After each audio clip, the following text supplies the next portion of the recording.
gue tuh makin heran ya, makin lama politik kita tuh kalau kita lihat ya, itu tuh bener-bener kayak pasar, jadi bukan dalam arti demokratisnya, tetapi literally tempat dagang itu, tempat jual beli. Lo lihat aja dalam janji program makan siang gratisnya, yang itu tuh sebenarnya bukan bagian dari program sosial, tapi semacam komoditas politik, komoditas elektoral, atau kita sebut aja sebagai policy capture, di mana eh, sebuah kebijakan yang lahir bukan atas rasionalitas publik, tapi sebagai kepentingan publik atau bisa sebut sebagai hitungan biaya hasil elektoral. Ya benar, itu benar. Jadi begini bro, kalau misalnya kita melihat di ekonomi politik ya, kita itu tahu itu adalah sebuah kategori populisme fiskal. Nah, jadi kayak negara itu nggak ngeluarin duit justru bukan untuk menyelesaikan akar masalah, justru mereka mengeluarkan duit untuk mencari sebuah legitimasi atau sebuah dukungan begitu. Kalau misalnya kita lihat di teori Rensik yang kalau lu tahu, jadi uh, elit itu mengambil keuntungan dari sebuah anggaran-anggaran begitu. Jadi juga begini, nggak ada yang namanya gratis. Apa itu gratis? Dari mana uangnya? Dari mana duitnya? Dari pajak, dari hutang, atau mungkin dari sponsor-sponsor yang politik sekarang nunggu giliran buat naik balik duit mereka begitu. Dari mana gratis? Hmm, gue ngelihatnya malah lebih struktural. Hubungan bisnis dan politik itu simbiotik. Politisi butuh dana untuk kampanye, sementara pengusaha itu butuh proteksi dan konsesi. Dan akhirnya lahirlah state capture, yang dimana negara dibajak oleh kepentingan privat. Emang lu pikir kebijakan makan siang gratis itu dibuat untuk rakyat? Ya enggak lah, itu dibuat untuk memperluas jejaring kontraktor, distributor pangan, pengusaha catering yang udah kong kali kong sama elit kekuasaan. Makanya kritik kita nggak bisa cuma moralistik, harus struktural. Ya bener tuh, gue tuh selalu pengen ketahui gitu kalau lihat ada baliho-baliho tentang makanan siang gratis gitu. Itu tuh seolah-olah dibuat buat kayak proyek kerakyatan, dan itu padahal itu adalah proyek politik dan proyek bisnis. Kita tuh bukan untuk menyuapi anak-anak, tapi untuk menyuapi elit-elit politik. Tapi kita sebagai mahasiswa harus memikirkan ke depannya. Kita harus mendorong pergeseran dari elite driven policy ke citizen driven policy. Oke, baiklah, kita sadar politik ini kotor. Tapi jangan berhenti pada sinisme itu. Kita harus mendorong sebuah transparansi dalam penganggaran, dalam partisipasi publik, maupun dalam perumusan kebijakan. Nah, mekanisme kontrol terhadap hubungan politik dan bisnis itu harus ada sistem dan audit publik yang jelas. Kalau tidak, negara ini akan terus menjadi sarang publik ilusi. Kita tidak ingin negara ini seperti itu. Gue setuju banget, asli gue setuju banget. Tapi sebelumnya kita harus bedah dahulu apa itu politik, apa itu bisnis. Bisnis itu semacam satu hal yang dasar dari pengakumulasian suatu modal. Kemudian kalau politik itu adalah semacam distribusi kekuasaan. Nah, bila keduanya ini bertemu, maka itu gak hanya sekadar kolaborasi, tapi kita bisa menyebutkan itu udah masuk ke penetrasi gitu. Maka lahirlah istilah oligarki, di mana politisi gak bisa naik tanpa pengusaha, dan juga pengusaha gak bisa hadir tanpa regulasi, dan kita sebagai masyarakat hanya sebuah objek saja. Nah kalau misalnya kita ngeliat di data ini yang di layar gue sekarang, gue lihat kita bisa ngelihat kalau misalnya banyak pengusaha-pengusaha itu yang duduk di parlemen gitu, dan juga kayak banyak menteri itu yang punya saham di perusahaan swasta. Jadi ini konflik kepentingan sistemik. Maka wajar kalau misalnya kita ngelihat kebijakan publik itu selalu punya bias kelas gitu. Contohnya alokasi anggaran makan siang gratis itu justru lebih besar dibanding anggaran pendidikan tinggi. Lo kira karena anak-anak kita butuh nasi padang gitu? Ya enggak, karena proyek makan siang ini bisa dikorup gitu. Ingat, kebijakan kayak gini tuh sering dijustifikasi pakai kata-kata seperti, oh kasihan mereka kan anak miskin biar gak kelaparan. Padahal secara empiris masalah malnutrisi itu multikausal, gak cukup dikasih makan siang. Lo butuh intervensi gizi, pendidikan keluarga, dan reformasi sistem pangan. Tapi kenapa pemerintah pilih jalan instan? Karena politik itu bukan soal solusi, tapi soal persepsi. Ini semua tentang citra. Salahnya, rakyat itu selalu dijadikan alat kampanye politik terus. Mereka tuh selalu dijadikan seolah-olah sebagai subjek penderita yang harus diselamatkan. Sedangkan itu hanyalah sebuah alibi. Dan ini program ini tidak dibarengin sama pendapatan guru, pendapatan nelayan yang terstruktur itu. Makan siang gratis itu cuman penunda lapar doang. Seolah-olah kita tuh tidak membutuh harus dikasih alat mancingnya, bukan hanya dikasih ikannya. Tapi ya selama bisnis politik itu sebagai panggung politik, ya rakyat cuma jadi penonton. Oleh karena itu, kita sebagai mahasiswa jangan cuma menjadi pengamat yang sinis, tetapi kita juga perlu mendorong riset yang independen, advokasi kebijakan, dan literasi publik. Nah, kita bisa membuat inisiatif untuk mengawal anggaran.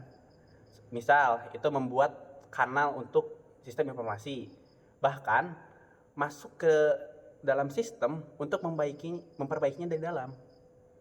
Nah, politik dan bisnis, meskipun itu terdengar sangat overpower, itu bukanlah musuh yang tidak dapat kita kalahkan.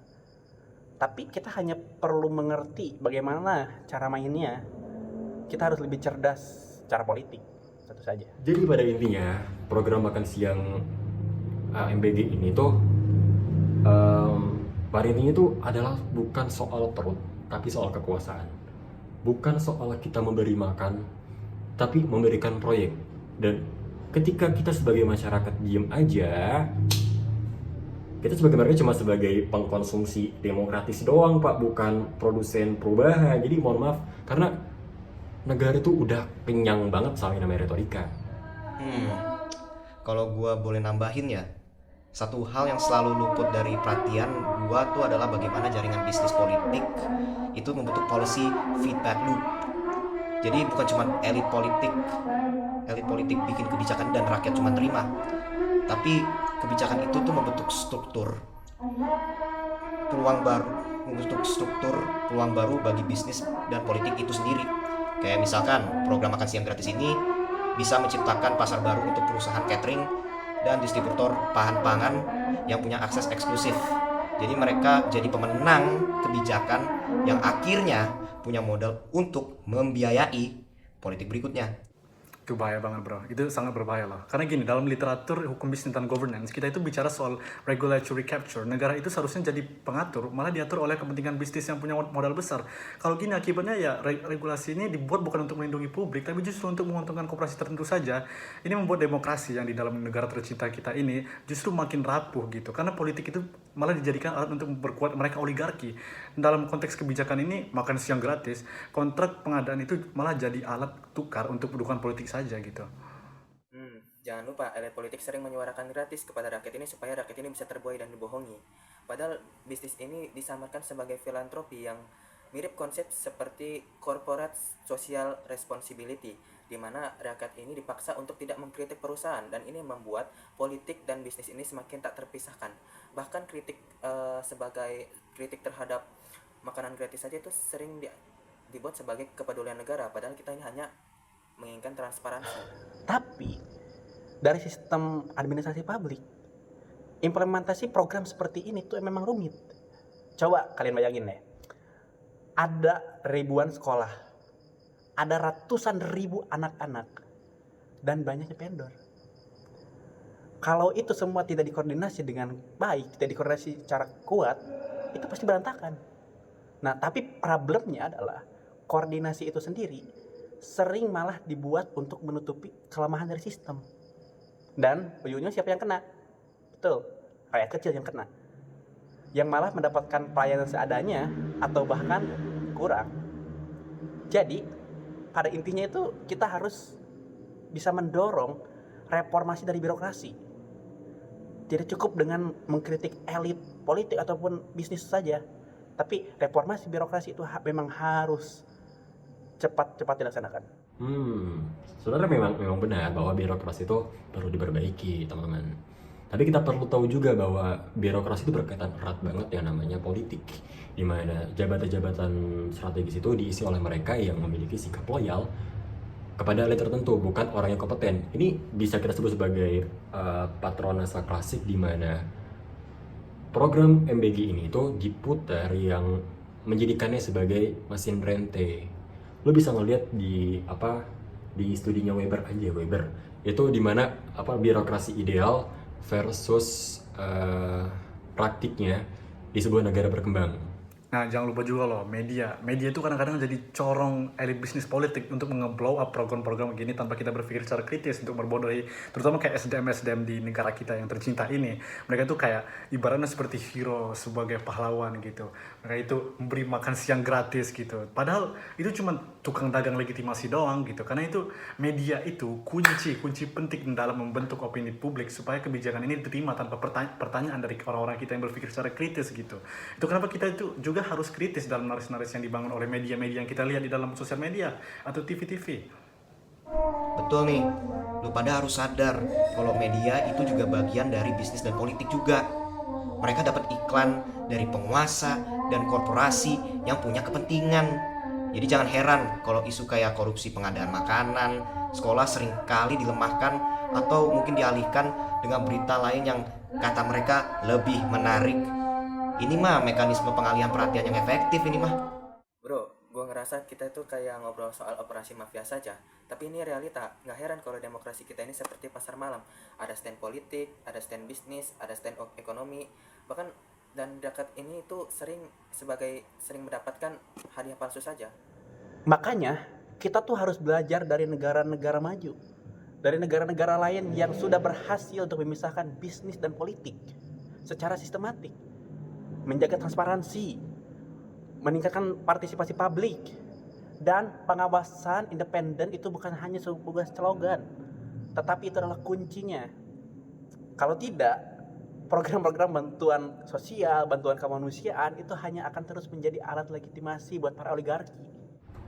Jadi pada intinya pembicaraan kita kali ini itu adalah kita ketika ingin perubahan yang nyata, kita harus menarik benang antara bisnis dan juga politik. Mulai dari kita harus ada kesadaran untuk kritis, kemudian kita mengawali kebijakan tersebut, sampai kita mengadvokasi kebijakan itu agar sampai kepada rakyat, bukan kepada para elit politik. Seperti itu Bapak.